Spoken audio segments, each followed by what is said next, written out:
দুর্নীতিবাজ প্রশাসকের দুর্নীতিবাজ প্রশাসকের দুর্নীতিবাজ বলতে স্যারকে যে জিনিসটা সেদিন আখ্যায়িত করা হয়েছিল, কেউ কেউ বলেছিল এই বিষয়টা অনাকাঙ্ক্ষিত একটা শব্দ। স্যার আজ পর্যন্ত নিরলস পরিশ্রমের মাধ্যমে গুরুদাসপুর পৌরসভা সুচারুরূপে পরিচালনা করে যাচ্ছেন।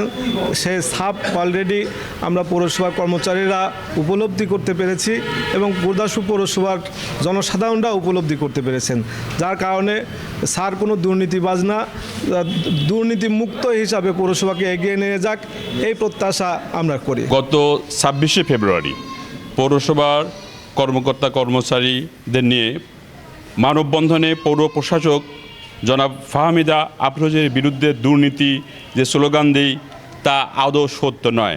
এটা আমাদের অনাকাঙ্ক্ষিত ঘটনা, এর জন্য আমরা ক্ষমাপ্রার্থী।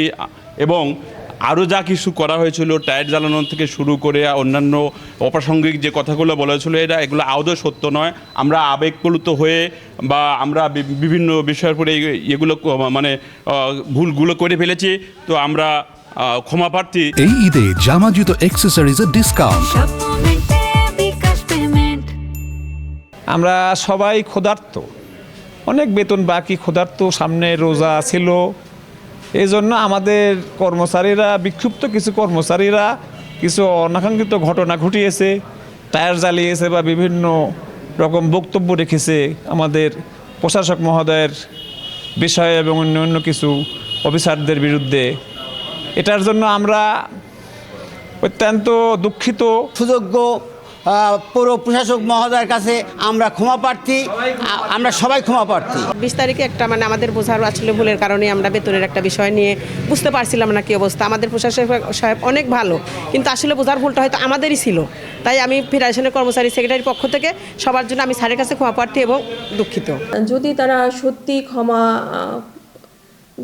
অনুতপ্ত হয়ে যেসব কারণ তারা ঘটনা ঘটিয়েছেন প্রকৃত জবাব দিতে পারে, আমি যদি সন্তুষ্ট হই বা ঊর্ধ্বতন কর্তৃপক্ষ যদি সন্তুষ্ট হয়, পরবর্তী বিষয়ে তাদের ক্ষমার বিষয়টা আসলে উঠে আসে।